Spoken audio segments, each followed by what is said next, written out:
I'm Cass. I'm Rachel. And you're listening to the Appliance Girls. But I think I'm really excited to, get women on the podcast. I mean, we love men too. If you had a superpower, any superpower. Not this one. Any superpower, what would it be? If you don't believe in what you're selling or you don't believe in the business, you're not going to be able to sell it. I thought you were talking about something else. Good morning, Rachel. Good morning, Cassandra. How are you? Good. It's been a while. It has been a while. We have a guest today. We do have a guest, a very special guest. We have Mawgan Good on the podcast today. Welcome. Yes, Hi, welcome, thank Morgan. you. Morgan, we've been trying to get on for ages, but like Yes. I was just saying, time just gets away from us, and we're already in July next week, so that's freaking us out. But finally, we got you. Yes. We're very busy women. I know. Morgan's very busy, Yeah, so yes. it's, I know. I love sometimes. I mean, before we get to the backstory of Morgan, maybe we'll just tell a little bit, and then we'll try and see if you can guess what she does. But I love when I'm sitting in my chair in the office, and then I look at in the car park, and there's Morgan loading a truck, and I'm like, "What's Morgan doing here?" So she's very much can involved. see. I can. I'm like, "Is Morgan doing the pickups today, or what's going on?" So if you didn't pick on, Yes. Morgan is in logistics. in logistics, yes. She owns a company called LMC or Last Mile Co. So I think it's very exciting to have another woman on doing amazing things, running a business. Yeah. And we're going to hear all about it today and how it started and where it's going. And I think it's exciting to hear someone who's in a very male-dominated industry. I'm excited. I love it. Now, I love that at the beginning we kind of start from the beginning and find out a bit about you as a person and how you got to Last Mile Co. Sure. So let's go from the beginning.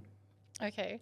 So the beginning of my Life. Wow. Not from your birth. Let's just go from like Okay. high school wise, like what Yeah, did you, Yeah. think you were going to be doing when you're older? How did you get into this kind of industry? Yeah. So I'm originally from Western Australia. Oh. Yeah. So I grew up in Perth. I did high school and all of that, and it was kind of expected that we would go into university. Of course. My older sister did, but I moved sort of to Perth because I grew up a few hours south of the main city, and I moved up there and I got a job, and then I was like, I don't know if I really want to go to university. So my parents were like, well, at least do TAFE. So I enrolled in TAFE in a marketing course, and I lasted about 6 weeks. And I just wanted to work. Yeah. So I had a job as a promotions person, like a promo girl. Yep. Which is normally something people would do like just on weekends. Yep. But I was like, no, I want to work every day. So that's kind of where it started. And then like from there progressed, and I got jobs, I worked with Vodafone, then into Fitness First. So I worked with a few sort of like large organizations. I moved to Sydney when I was about 23, literally just on a whim. One of my friends had lived here, came back to Perth for the summer, said, you should move to Sydney. I was like, okay, Sure. So I did. I just rocked up in Sydney, with my suitcases, and lived with her, and then sort of life just progressed from there. I always had a bit of a mindset of I liked doing business. I wanted to work for myself. Yeah. And I'd kind of started a few little things here and there, and like always testing the waters. Yeah. But like that's, I guess, how I sort of started out. Yeah. I love that because we've spoken to this a few times. Yeah. And like you said, there's always that kind of expectation that you feel like you have to go to uni. Yeah. But some people just don't learn that way. Like I know for myself, I'm much more of a learner as I do. Like I can't sit in a classroom and learn something. I feel like I have to be doing that thing to be able to learn it. Yes. And it's just, uni isn't for everyone, and it's okay to not go to university. Yeah. And like you said, you had that feeling that you just wanted to work. Yeah. You just wanted to be in the workforce, and that's, the drive and determination on that side. Yeah. So. And I feel like that work ethic, like it just being in the workforce early, you kind of learn more. Yes. And you build more of that really good work ethic. Yeah. Whereas when you kind of go to uni for a long time, which I'm not dissing that, but I feel like you get so used to being in a classroom kind of environment that you're not so used to being in a workforce environment. Yeah. So there's pros and cons to both, really. But moving to Sydney, I guess it is a big move, like from WA to Sydney. I mean, Melbourne and Queensland, it's quite close. It's like only an hour. But moving from WA, how did your family kind of react to that? And were they all good with you doing that? Yeah. Or was it like, what are you doing? I think they just weren't surprised. Like, I'm the one in the family that would just always be doing crazy things. Yeah. Or like, I'm going to go do this or I'm going to do that. So I think it wasn't surprising. They're like, okay, there she goes. You know, they would go for long periods of time without even hearing from me because I'm like, you know, living life, working, like learning all these new things. And then I'm like, oh, hey, by the way, they're like, are you alive? And I'm like, yes, I'm here. By the way, I'm still here. Yeah. So I think even when I moved, I suddenly was just like, oh, by the way, I'm moving to Sydney this week. It wasn't like, oh, in a few months, I'm going to slowly move to Sydney. It's just like, okay, I'm going. Yeah. No, it's funny when you actually think about it and speak about it. You're like, oh, wow, that was a bit much. I don't think I could handle my kids doing that to me. Yeah. But yeah. Because you are a mum as well. Yes. So not only are you a businesswoman, but you're a mum as well. But that's the thing. Like, if your girls came to you now and said, hey, mum, I'm moving to the other side of Australia, like, how would you feel? I would be like, wait. Yeah. I'd be like, absolutely not. Get back in the house. There's a different set of rules for yourself and your kids. 100%. Yeah. But then I think you look back at your own life and you're like, okay, would I let my kids do the same things that I did? Probably not. Yeah. Because times have changed. Like, you know, the world's different. Yeah. So, yeah, I feel like we have different sets of rules for ourselves. Yeah. True. But then also shows how courageous you are. Like, going to the other side of, it's a big move. And I think that probably added to you as starting a business and growing a business. You had that courage to do so. Yeah. And I guess, like you said, you started a few little things. Yeah. But I mean, I think people don't realize there's, you know, a difference between thinking you want to start a business and actually doing it. Yeah. So what kind of areas was those little businesses in that you kind of were dabbling in? Yeah. So I did something in like beauty. I think it was like eyelash extensions and things like that. I actually wasn't an eyelash extension technician. Yep. But I found a girl that was, and she was really good at it. And I kind of just put it together.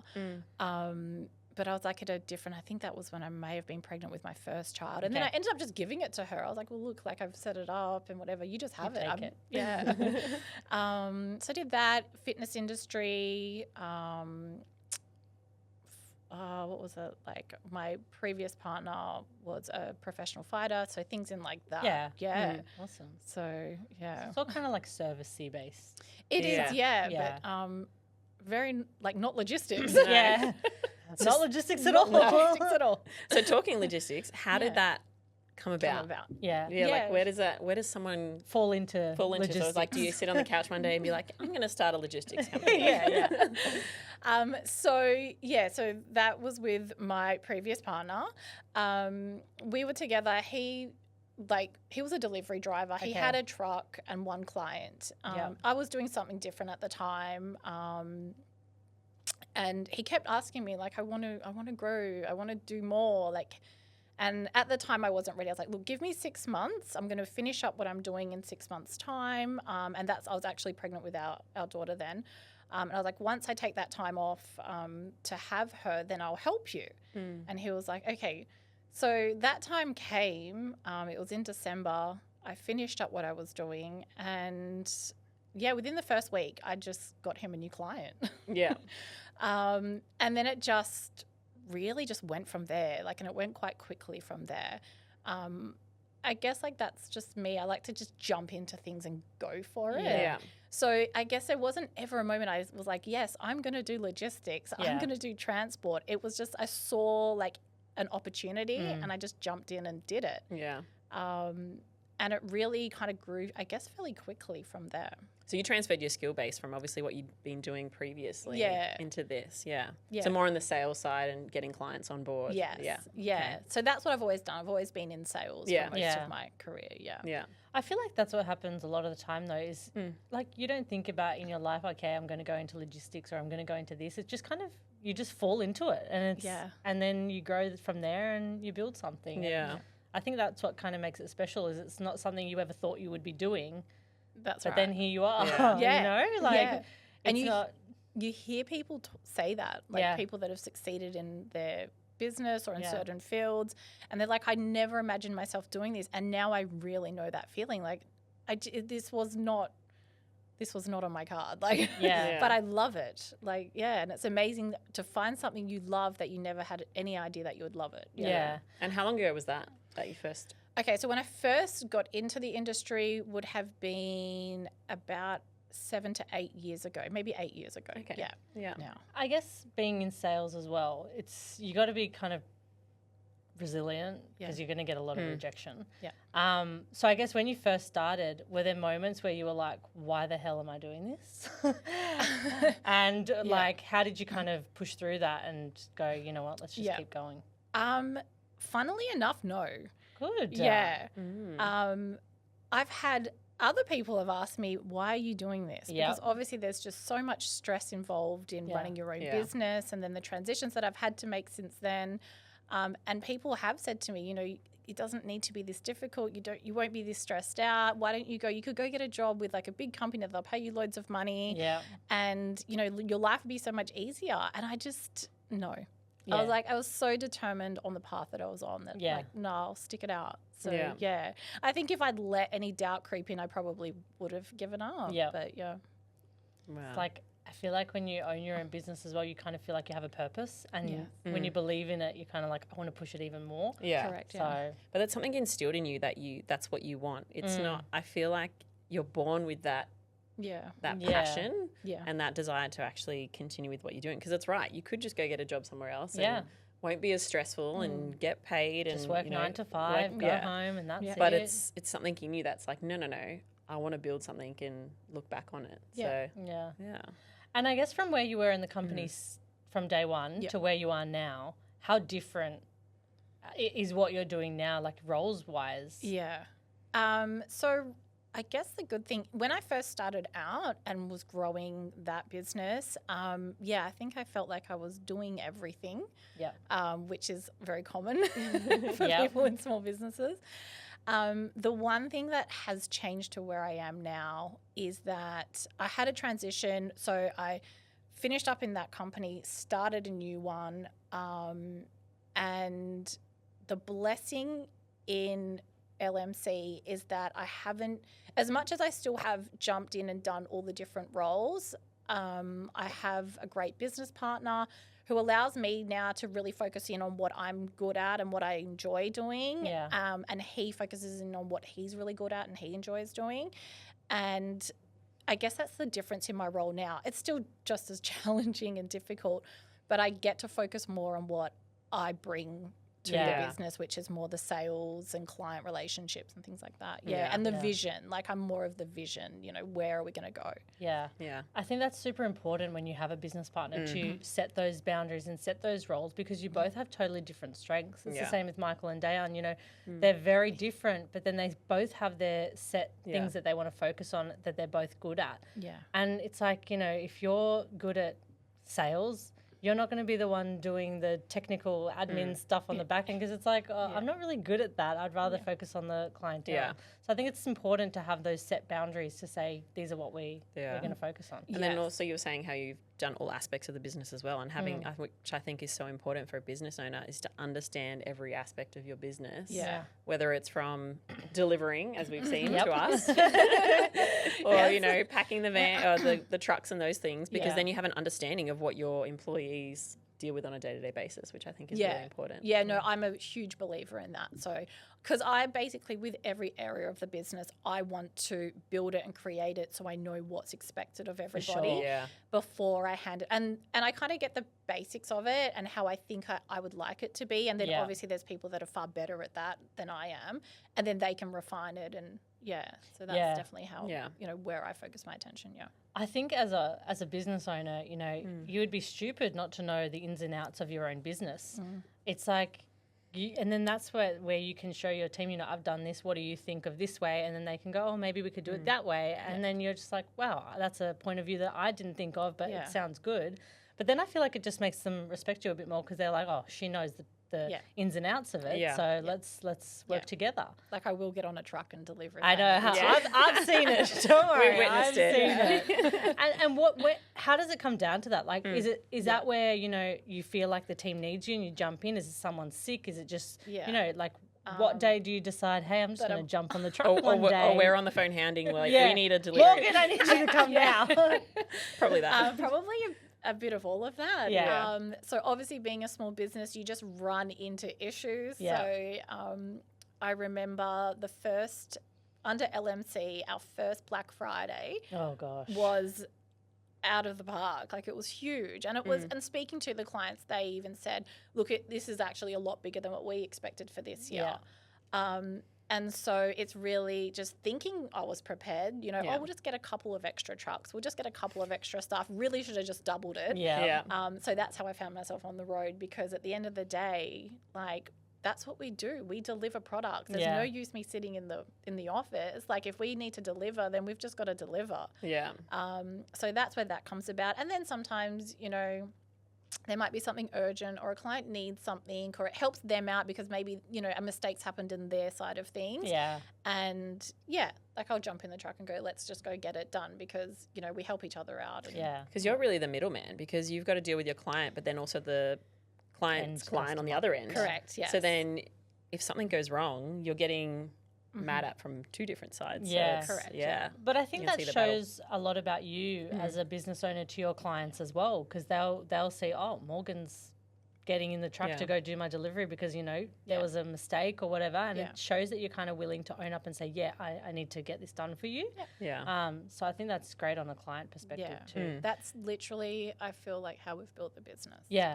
And is that how you think you've kind of got clients on board, is to sell them that, that service where, you guys will go above and beyond? I guess Last Mile Co. kind of says it in the name, but, it is. We'll just get it done. Like, that's what it all comes down to at the end of the day. Like, because, customers are relying on us and clients are relying on us. So that's definitely our mindset in the business, is we'll just get it done. Because somebody has to. So. Exactly. I love that. Got to get it done. You can't just look at it and go, because fridges can go up, many flights of stairs, some ridiculous access up the side of a cliff, but they need the fridge and it needs to get in the house. So I guess with LMC, so you do deliveries of all kinds, right? So I know for us you do appliances, which is kind of bigger, larger items. But you're doing smaller goods as well. Like, yes, but still only appliances. Okay, right. So that's our niche. Yes. So when I got into the industry, we were originally delivering appliances, and then as I worked on getting more clients, I pretty much only targeted appliances. And then we would get, some people that had different products or a different industry come to us. And I soon learned from it, no, better off just to stick to the niche, have the guys repeating the same process on every delivery. It will work a lot better.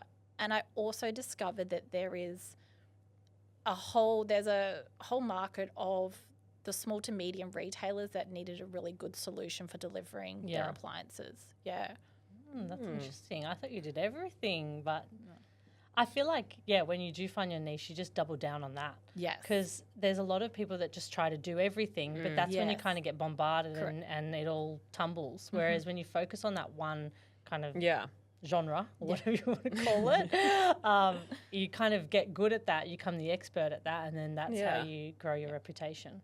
I didn't even know that. I learned something new. Oh, there you go. Always learning something Always learning something on the podcast. Now, you mentioned you have a business partner. Yes. Now, when LMC, or in the beginning of the logistics, you did work with your ex-partner before.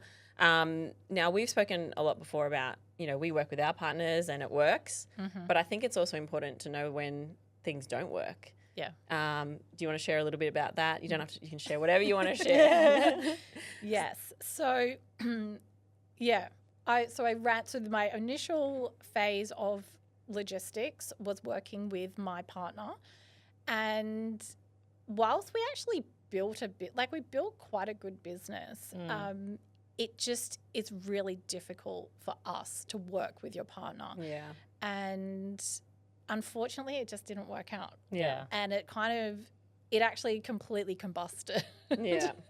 So, I guess if anything though, for me, I've learned that it's not right for me. I can't work with my romantic partner, and, and I guess it was the same for him.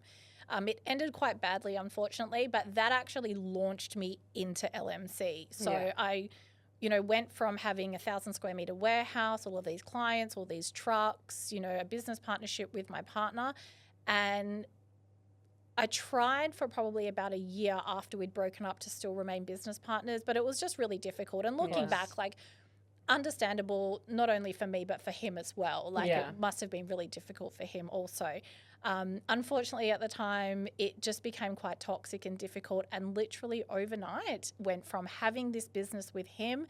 One day, the whole thing just combusted. Like, we couldn't do it anymore. It sort of all broke down really badly. And by the end of that night, I literally had nothing, sort of had to exit where I was and found myself of like, what now? Like, how am I going to do this? I was not willing to give up, 6 years of working 6-7 days a week, from 7 o'clock in the morning to 11 o'clock at night. I was like, I can't just walk away from something that I've built and I've created. And the one thing that I did have is I had a really strong relationship with my staff and a really strong relationship with my clients. Yeah. And so I had to recreate everything overnight. It's crazy. Yeah, it really was crazy. Like, I look back now and I think, I don't even know how I did that. But the one thing that I can credit is that the people that I had and the staff that I had were amazing. They were so supportive. They were so understanding, to the point where one of them had to pick me up off the side of the road that night at 10 o'clock at night. And he said, you've got this, you can do this. Yeah. And so I got on the phone that night. I was home by 11 and I don't even know what I was thinking. I was texting one of my clients saying, look, I'm unsure how things are going to play out tomorrow with the deliveries. This is the situation I found myself in, but I don't want to give up. And he's like, no, like, please come and use my offsite warehouse. We'll help you out wherever we can, which I'm, to this day forever grateful for. Like, it's unbelievable. Honestly, some people in this industry are just really kind and supportive. Yeah. And just restarted business and grew the business overnight. And there was a lot of really big hurdles, but we made it through. Yeah, had to pull trucks together, hire trucks, and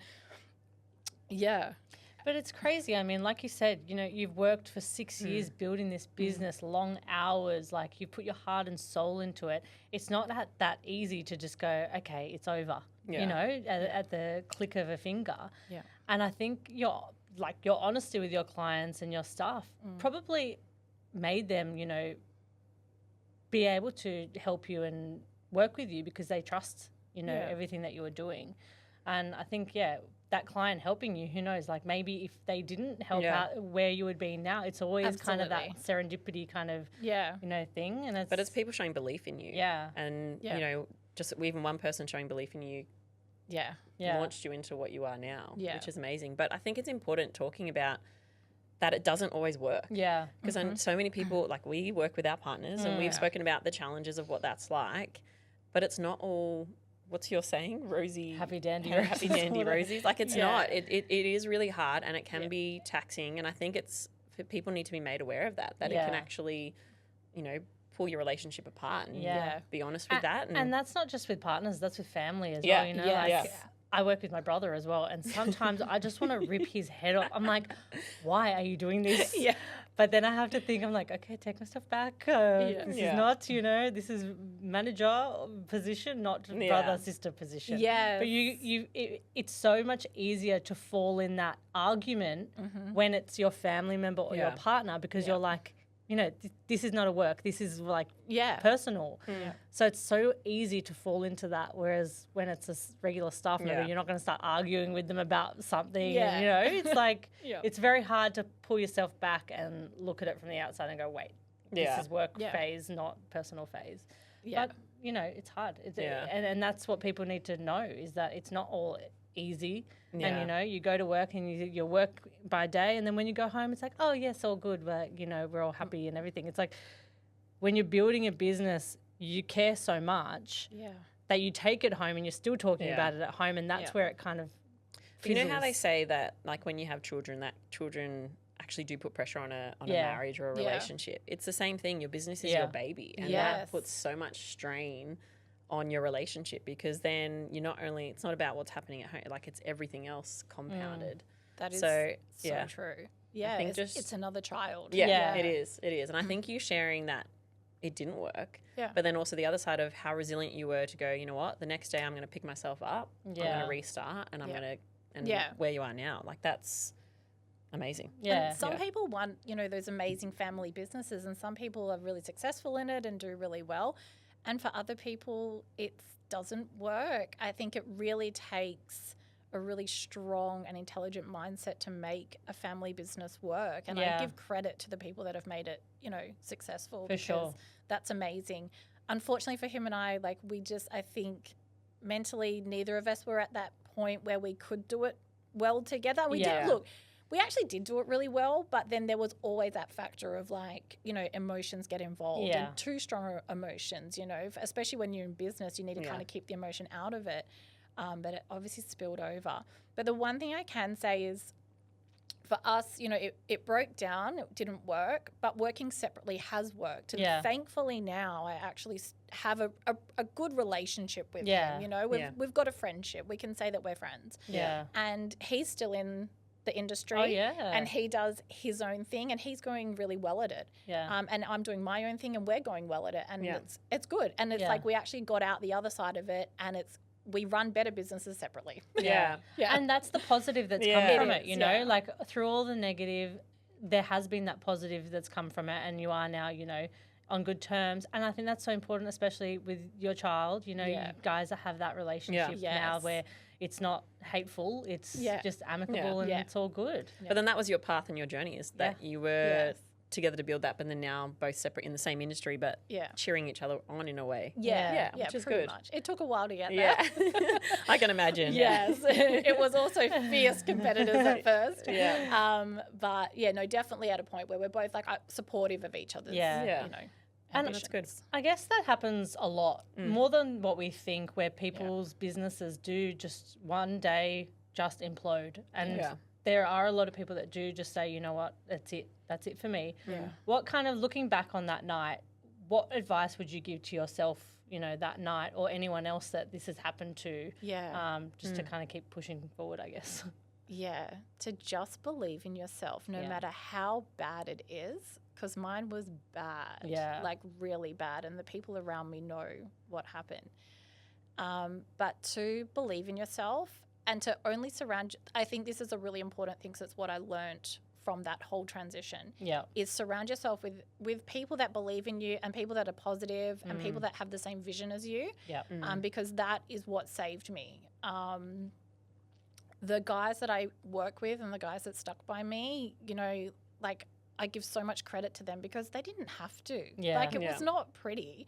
It was hard. I'm sure they questioned like, what's going on with my job? But they did. And they are the reason why, you know, we're still standing and we're doing well. So, it's just about having good people around you, believing in yourself, because at that point, like I was getting up each day not knowing if I could do it, but I had that voice who is now my business partner saying, you can do this. Like, you've got this, you can do it. We've got your back. Keep moving forward. And you eventually get through it. Exactly. See, you are like a testament to that. You can get through it. And that's the most important thing, especially showing, you know, younger kids these days. It's just like, don't just give up and throw in the towel and go, see you later. It's like, just keep pushing and you'll get there. Yeah, I actually saw, like, it's something I watched a long time ago. I don't know if it was like on The Secret or something like that. And it was like, I don't know if it was like a flower growing or something, but it's like struggling and it's going to break through. And they say like, oh, you know, but then when it's like really difficult, that's when people give up and it goes back down. But if only they could have seen from the outside, it was about to break through. So that's what I've always kept in my head is like, you know, things can be really difficult, but it's normally the most difficult before you break through. So like keep going because you don't want to give up and it's all wasted. I think that's like with a lot of things as well, like, you know, with your health and with work and with everything. And it's like you said, that before you break through, it's the hardest part, and that's when we kind of throw the towel in. But I feel like we underestimate how strong our willpower can be and how much we can actually, you know, believe in ourselves. But people just have to realise that. And it's sad sometimes when you see people that are like, you know, have low self-confidence and they don't believe in themselves. And I'm like, you can do this. Keep going. I'm like, come on. I just like, you care so much to help other people, but it's like they don't realise how strong they can be. So it's important to, you know, share that message and and tell everyone that they need And you're being a role model for your girls as well, because they're looking Yeah. up to you, seeing what you're building and what you've created. And, you know, we've always spoke about that, and we like that aspect. So, it's good. And I guess speaking about being a mum, because you do work long hours sometimes and juggle that, how do you find, you know, juggling the long hours, being a mum, having time for yourself sometimes? Yeah. Like, are you good at juggling that, or are you like oh no, I'm crumbling? Okay, I don't even know how to answer that. I'm good at juggling it. Like I kind of make it all eventually happen. Yeah. But I could be better. Yeah. Yeah, like I can get it all done, but my kids, unfortunately, it's difficult when you're a single parent and you're building a business. And I could probably give more time for them. Yeah. Or I could try and balance it out a bit better. But yeah, I just do my best. Yeah. And I think they see that, you know. And I think one of your guests, I've listened to a few of your podcasts, and one of your guests said that they just bring the kids along for the ride. Maybe you girls are the same, but I kind of like involve them a bit as well. So they understand like, okay, I'm working a lot. We don't get to go out and enjoy every single day, but it's all at the end of the day for them anyway. Yeah. So, you know. But I think we've said this in the past as well, like it's all about that quality that you're spending with them, not the quantity. Like you may not be with them every day, all day, but when you're with them, you know, you're with them. And like you said, bringing them along on the journey, like my kids are so excited when they come here and to see where dad works and where mom works. And it's like they start to understand more that like this is what they do and this is, you know, their business that they're growing. Yes. I think it's super important for kids to see that, because they see, you know, mum started a business, you know, maybe I can do that too. Yeah. And it doesn't instill that mindset in them where they have to work 9 to 5 at a regular job. It's just you can do what you want to do. Yeah. Definitely. But like you said, you're just doing your best. Like that's, you know, we all need to hear that as mums. The best we can all do. We can all, that's all we can do is we can only do our best, and the best is, you know, what our kids love about us, and it's okay. Yeah. So. And it's amazing, like, what actually, they do pick up on it. Yeah, so I actually went to an open classroom yesterday at my daughter's school, and I met the teacher and had a chat with her, and she was like, oh, yeah, we hear all about it. Like, what? And like, oh, yeah, we hear about the business and the trucks. I was like, great. And it was her sister's birthday yesterday. I'm like, oh, my gosh. So they do notice what you do and tell people. Yeah, they do. Honestly, my son, he's 4. And I picked him up from daycare the other day, and he goes, okay, Mum, Dad's going to pick up all my friends from daycare, bring them to the factory so that they can have a look at the factory. And I'm like, oh like a little excursion. That's cute. But I'm not sure, you know, that's going to work. So maybe another time. I know, it's amazing. They do pick up on things, I think we're blinded to know how much they actually share about us as parents, because you know, we're not with them every minute when they're at school and daycare or whatever, wherever they are, and they do talk a lot more about us than we realise. Yeah. So I think we need to be a lot kinder to ourselves. Yeah, and it's quite like humbling almost to hear them talk about it, because it's like they're so proud. Yeah. And it's like you hear how proud they are of you, and you're like, yeah, that's right. That's me you're talking about. Not someone else's parent, me, you know? It's like, you always think about that. But do you take time for yourself? Like, is there anything that you do that's like your guilty pleasure, or like, you know, taking time for yourself? I try to. It doesn't always work out. Look, I need to do more exercise. When I train and I'm exercising is when I'm good. But making it all happen every day is really difficult. The one thing I do is basically, because still on a Saturday we're out delivering, so I'll still have phone calls. I might have to deal with some customer service or some issues, or organise Sunday. But from pretty much lunchtime on a Saturday until Saturday night, I just completely zone out. I'm like, put on a podcast or watch a video, watch a movie, and I just switch my brain off. It's like, because I feel like I get to that point and it's like, it's funny, I always say it, like my brain is tired. Like I'm not physically tired, my brain is tired. I just need to like give it a rest. And so I find as long as I do that, I fully zone out on a Saturday afternoon to Saturday night. Yeah. And then Sunday is like my prep day, which I'm sure is very similar for everybody. Like try to exercise, try to clean the house, cook food for the week. Because if that does not happen on Sunday, my week is shot. Yeah. Like we are like getting takeout. I just feel like completely unbalanced. But as long as I have my zone out on a Saturday afternoon, get all my sort of prep done on a Sunday. Yeah, that's like my me time. Yeah. If you know what I mean. Yeah. It was funny. I was talking to one of our younger co-workers the other day, and I was like, "Oh yeah, what are you doing on the weekend?" She's like, "Oh, I've got lunch on Saturday, dinner on Saturday night, then we're going out Sunday." And I'm like, and she's like, "What are you doing?" I'm like, cleaning the house, prepping lunch for next week, doing the washing. I'm like, my life has changed a lot from 20 to now. Different priorities. Yeah, every week, what are you doing on the weekend? I'm like, cleaning the house. That's what I do every weekend, and that's what it's going to be. But you're right, like, I just need that one day to do that full deep clean and just make sure everything's set for the weekend and at the week, and then I'm good. Yeah, and it's like you almost enjoy it to a point. Like you suddenly, I got to the point where I'm like, no, this is like, I actually really enjoy this because I know that mentally, once it's done, I'm going to be happy. Yes, exactly. So, and then you get in that rhythm and that routine, and you're kind of like, yep, this is my time. Yeah. It does make you feel good when you're prepared. It does. It really does. Yeah. And like you said, even preparing meals and stuff, like, you're so right. If I'm not prepared on a Sunday, I will get takeout nearly all week. And I'm like, this is just, this has thrown me like completely. Whereas like when you know a plan, then you just stick to that. Because the mental strain, which I hate, of figuring out what are we having for thinking dinner of tonight, what's having for dinner. I hate that. That adds to my like stress. I know. Like, I got other stresses. I don't need to think about what's for dinner every day. That's why if I got asked the question, like, would you want, I think it was like cleaner, a chef or something, I'm like, I think I want a chef. Because then I don't have to stress about. That's a hard one. The laundry kills me. Yeah, would you want a cleaner, a chef, or someone to do your laundry? Like a laundry. If you had to choose one. Jeez, this is just a random question thrown in the middle. I want all of the above. I need all of, like, it's funny I say all this, but I'm like, I'm so not a domesticated person. That is not me. But it's this, like, the business and everything has forced me that I like have to get better at it. Because if I don't, like, life's not working out. I'm swinging between chef would be amazing because then you can choose like what meals, what your diet's going to be, and don't have to think about it because I'm the worst for like eating a chocolate and stuff like that when I'm like stressed and just starving. So that probably would be the wise choice. But my laziness would want the cleaner. It's hard. I'd want all three too. I'm I'd just throwing a random question into the podcast. I'd really want all three. I love it. That's actually food for thought. Hey, really food for thought. And maybe one day we'll just get one of them. Yeah. Or all three. All three.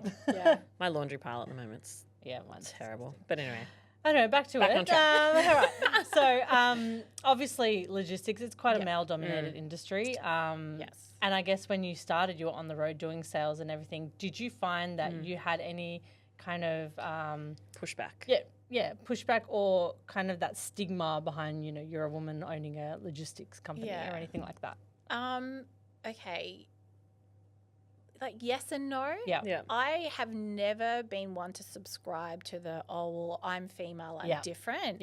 I was raised, like, my mum was very intelligent and successful in her industry. My dad ran a business as well. So he was always like, just put your head down and go for it. So I've worked a lot of, like, jobs I've had, I've been like the only female or around a lot of men. I actually tend to thrive off of that environment anyway. Have some people treated me in a certain way, or have I dealt with some sort of old school chauvinistic people? Yes, I have. Have they probably spoken to me in a way that probably isn't ideal, that they wouldn't talk to a man? Yes. Do I let it bother me? No. Love that. I really couldn't care less.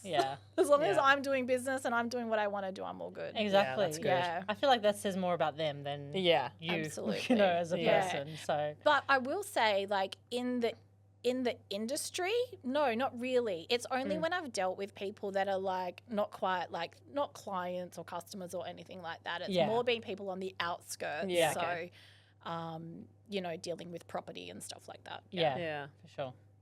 Yeah, it's good to hear that though, as in, like, you hear it, but just brush it off. Like, it's always going to be there because it's, and we talk about this when we talk about male-dominated industries, there are always going to be people in there that are going to question you as a female in those industries, and then you just got to go, well, I'm happy with what I'm doing and I'm killing it, so who cares? Who cares what you say? Yeah, but I've definitely had, like, luckily in my experience, I've had more support from men than anything. Yeah. Yeah. Yeah, I don't know if that's different or lucky or how it is, but I've actually had a lot more support from males than otherwise. Like I said, it is, when I think about it and look back at the people that have treated me like that, they were a little bit more of the old school kind of, maybe just didn't understand otherwise. Yeah, for sure. And I think there is always going to be that old school mentality here and there. Like, it doesn't mean anything that great, but like you said, you just brush it off and that's the end of the day. See you later. Yeah, you're like, oh, well. Yeah, well, okay, you do you. Yeah. See you later. Now, with LMC, what are some of the proudest moments, do you think, that you've had over the few years? Like, are there ones that stand out, or do you think it is as a whole? Like, yeah, I think I had a phone call from somebody one time, and he had gotten my phone number from another client, wanted to talk about deliveries and everything. But he said to me, "Oh, I've heard of you and I've always wanted to work with you." I was like, what? And I was like, that I think was really, for me, it's proud, because I think like when you're in your business, you're in like a vortex. Like you're in a vacuum. It's just all about your everyday, what you're doing. And you don't realize that people on the outside notice. yeah. Yeah, like to even think that people know who we are, to me is incredible. Like, that's probably my proudest moment. And just the team. Like I have an amazing team. Like I love our staff. Yeah. They there's staff that have been with me since back previous that came and made the transition and are still with us today. And that makes me really proud as well. How many staff members have you guys got? It's about like 18, I think. Oh, nice. 16 to 18. Yeah. Nice. Yeah. I think which is crazy as that's well. like a testament there. Yeah. But like you said, when you get noticed, you feel like, oh, we've actually made something. Yeah. We've actually done something, that people know about and that they know us, It's like, it's kind of like your made it moment, like celebrities, like what was your you've made it moment? And it's like, as a business, what was you've made it moment? Yeah. It's when people say, I've been meaning to contact you, or I've seen your work, or I've seen you guys on, LinkedIn or whatever it is. And it's like, what we're doing is actually being noticed and it's actually working. Yeah. Because sometimes you're like, do all this stuff and you're like, oh, are we even getting anywhere with this? Is anyone even seeing our work or whatever it is? Yeah. And then when someone actually makes notice of it, that's when you're like, yes, this is what we've built. And I get really ingrained on like, if we do make a mistake or if something does go wrong or I think something's not going good enough and what we need to improve. And I get like really focused on, oh no, like, but not realizing that people from the outside or the bigger picture, you're doing okay, you're doing good. That's How do you find, like when you get negative feedback, say, or there was an issue or there was something that, dropped the ball on something or whatever it is, do you find you take that personally, or are you okay to kind of just go, you know what, let's fix this like this, like this? Or do you take that like, oh no, like, do you know what I mean? Like a bit of both. Yeah. I think I've gotten better at not taking things so personal.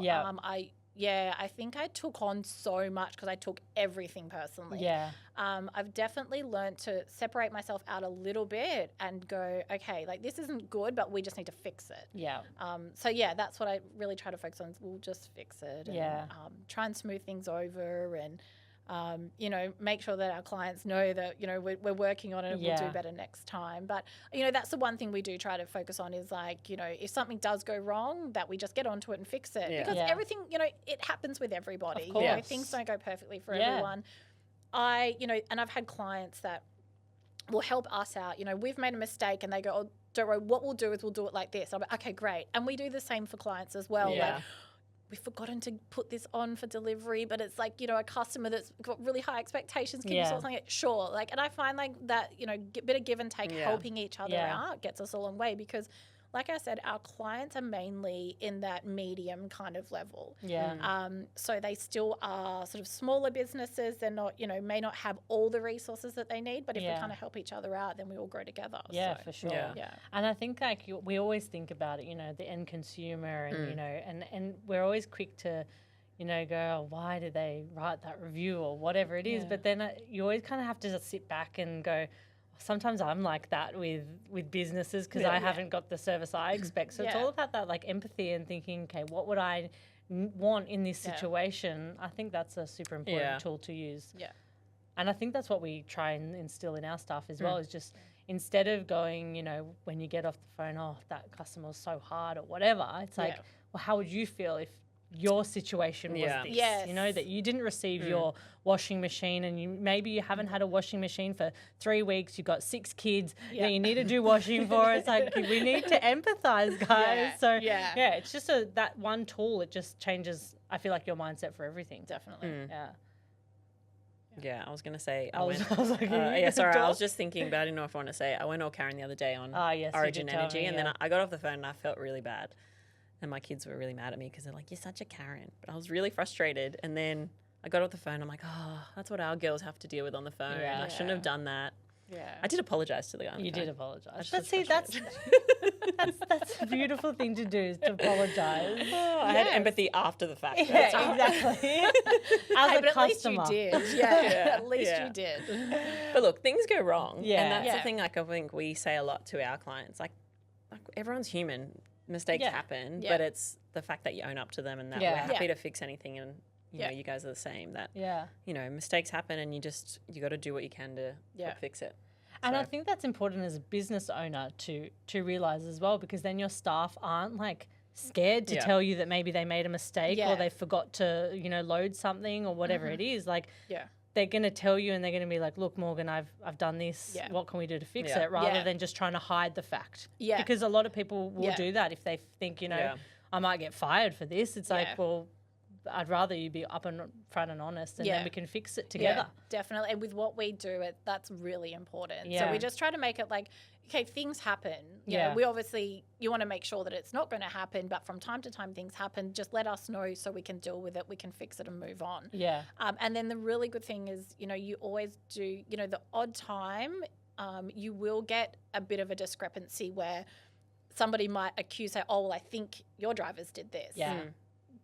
But generally speaking, 99.9% of the time, our drivers tell us everything that goes wrong. So then we actually have a way to push, because, well, look, we know our drivers will be honest with us because there's no like major ramifications. It's not like they're going to lose their job. So we keep it really open so they can tell us. And then that way it does sort of help us out in future. If there is ever discrepancies, then we can sort of say, well, look, like they generally tell us, you know, what this is. So, yeah. And I guess for LMC and for yourself, where do you kind of see your business going in the next few years? Like, are you looking to venture into different aspects of it, or are you happy with what you're doing now and kind of stick to the status quo? Yes, we'll stay focused on appliances but definitely just more growth. We had an absolutely cracking first year. I think I was still on that, like, you know, high. The high and the manic of like, just make it happen and go for it.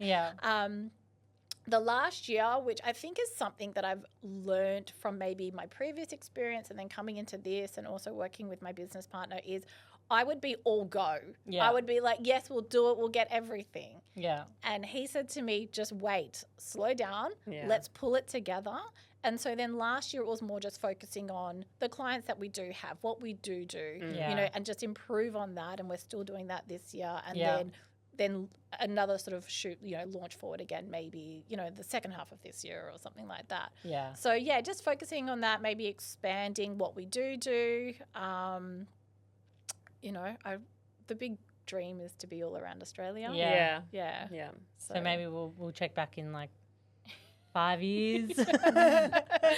How long could it take to get around Australia? Can you set up in Queensland? Because we kind of need... Well, that's where I would love to be next. Definitely Queensland and Victoria. So I think that's the biggest thing with anything is trying to expand to different areas. You know, you've set your niche and that's what you want to focus on, and then the different areas is just kind of help you grow as a business. Well, I think like once it's perfected here, then, you know, you have something to duplicate. Not that I have a huge amount of experience of doing business in other states, but you know what it's like in Sydney. Exactly. The roads, the expense, the tolls, everything. I think, well, if we can get it right here, like I think we've done the hard part. So, I think Sydney's probably the best place to start because, like you said, it's probably the most expensive out of all the states. Yeah. So if you can do it here, you can do it anywhere. And the challenges, And then once you build it in one state, it's just Yeah. like a copy and paste essentially. And obviously there's going to be different, small changes to different states, but you've got the fundamentals, and why not? Yeah, and I think, like, I don't know this for fact, but I kind of look at, well, what we do, even what your business does, our business does here in Sydney. I don't know if the other states are quite up to speed to what New South Wales are doing. Yeah. So it's possible that, we can bring something in that is needed. Yeah. Yeah. So yeah, that's what I hope for the future. So We'll watch this space. Yeah. We'll keep an eye on it. Would you ever leave Sydney to set up in Queensland or something like that? Yeah, I would move, but I would always want to have a base in both. Yeah. Yeah, and then also in Perth too, because I do need to spend more time With your family. Yeah, I have actually the last few years probably gone back more than I did in my first sort of 10 to 12 years in Sydney. Yeah. Yeah, but yeah, I'd love to be able to go between, because Queensland's beautiful in like it's just more relaxed. Yeah. But there's still a bit more happening. Yeah. But it's definitely more chill than Yeah, Sydney. definitely. But I almost get addicted to the Sydney's, like, the fast crazy- pace. Yeah. Yeah, I get that. My husband always asks me, oh, would you move to Queensland or Victoria? Victoria, no. Queensland, yeah. Like, I see the hype around it, and you see how chill everyone is, and the vibe and like the lifestyle. But then I'm like, I love Sydney. I'll stay here. But I think that's our personalities in terms of we like The rush. the rush. Yeah. Like that's what we Yes. like. But I love how you said as well that you're quite fast paced and you want to do it, but then your business partner kind of brings you back down. Yeah. It's like, all right, let's think about this for a second. Yeah. That's when businesses grow quite quickly. It gets to a point where you got to go, actually, we need to pull back a bit because we've grown so quickly that we haven't been able, like, you need to pull it back to be able to nut out everything and to make it perfect to then grow again. Yeah, like it's good for a business to grow, but if you grow too fast, sometimes you can't keep up with what you're doing, and then that's when it implodes. So, and I think that's what he saw, Yeah. because I'm just all go. Yeah. like, oh, I met this person Let's do today, it. and then this, I just saw this retailer. I want to go speak to them. Yeah. He's like, wait, let's just Yeah. get everything going good fast. Like, okay, cool, we'll do that. And then, like, I kind of give it some time, and I'm like, okay, I want to go again. Yeah. But I think that's the biggest blessing, is having somebody that you can work with Yeah. that, kind of fills the gaps. Yeah. Like, I'm good at things that he's not. He's good at stuff that I'm not. Yeah. And And it works. it works. Yeah. When you find that yin and yang kind of structure, Yeah. it's Yeah. the perfect match. Yeah. And so younger women, I guess, leaving high school, what would your little bit of advice be for them? Oh gosh, am I someone in a position to be giving Yes. advice? You've grown a business I know. from what a would my advice- personal perspective, I think. Yeah. From a personal perspective, like, I'm very much put your head down and work hard and learn as much as you can. Yeah. Because my daughter's a teenager, she's entering the workforce, and that's the one thing I tell her is when you go to, because she's doing like a transition thing where you work, a proper job a couple of days a week while you're still studying. And I say to her, listen to your boss and learn as much as you can. Like, ask questions and just learn and work hard. Yeah. Sometimes I feel like people think that you can just sail on through, and then they look at people that have it all and like, but how did they get that? Well, majority of people that seem to have it all worked incredibly hard. Yeah. And that's what it all comes down to. And That's I what think I that's think, the anyway. whole Instagram versus reality kind of thing as well. They see this amazing picture that they've got, luxury cars, a mansion and, all this stuff. And they're like, oh, that's so amazing. How'd they get that? But they did work for it. Like they didn't just click their fingers and there it is. Like majority of the people would work super hard to And get it doesn't happen overnight. Well, I don't think anyway, from my own experiences. Yeah. It doesn't happen overnight. And I think, especially when you have a business too, I feel like some people think, oh, there's all this money coming in, it's all great, and it's just not. Yeah.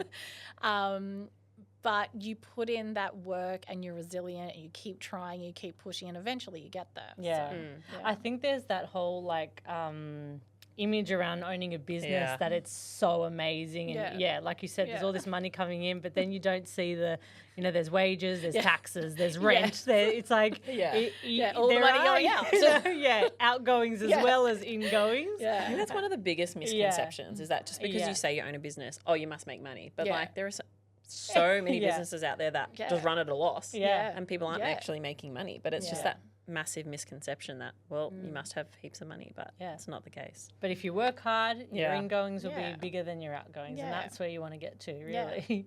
It's all just learning. That's what I find. I'm just learning all the time. And it's all numbers on a screen these days. And you're like, you just got to make the numbers go in the right direction. Especially with AI. AI is like taking over everything. So I know.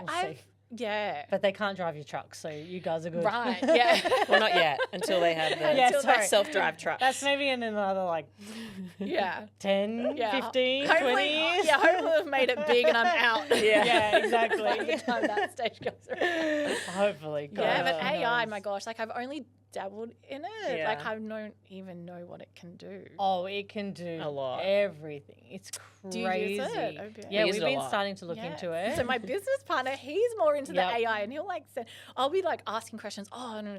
Then he'll send me something, and I'm like, wow, how did you do that? And he's like, it's AI, and I was like, wow, that's incredible. Within 1 minute, something will be made straight away. Like logos, blogs, articles. I'm on phone calls, videos, I'm on ChatGPT every day. Same. A lot of the day. Yeah, doing different things. I've got an addiction at the moment to making pictures on there for our graphics and stuff. That's a really bad addiction because now we just keep creating funny photos of the boys. So they're doing a sports thing at the moment. I keep can you put the boys in boxing outfits? Can you put the boys in soccer? Anyway. Look, I don't think it's going to completely take over humans because I still think you need that human aspect to it. Yes, we use it a lot, but you still need that kind of human touch to it to be able to check it and make sure it's legit. I'm skeptical on the phone call AI. Diane is looking into that a lot at the moment, doing bookings and stuff. Wow. I'm quite skeptical on that because I'm like, how can that work? A back and forth conversation. But apparently it can be done. So. But I'm actually excited to sit here in 10 years' time and think back. I remember when we were talking about AI and actually seeing where it is because think back to 10 years ago now of what is in place now, and I think it's exciting, scary, but exciting. Yeah, well, maybe LMC, that'll be the next thing you're looking into is how that can help. It's just being about more efficient. Bookings, customer service, AI. Amazing. Yes. Yeah, honestly. Well, I think we've covered a lot. Yeah. It's been great to learn about you, Morgan, and LMC. And I think that helps us as well because we work with you. Yeah. And it just helps us understand the business more. And I feel like you said, we just want to help each other as well. You know, we're both working with that end consumer, and it's all about helping businesses and working together. There's no every man for themselves. It's kind of building a team. So it's been good. Yeah. Well, thank you. Thank you, learned a lot Morgan. today. Thank you both. No, And appreciate it. we'll see you in the truck next week. We'll see you out the front delivering. All right, bye. Bye. See you.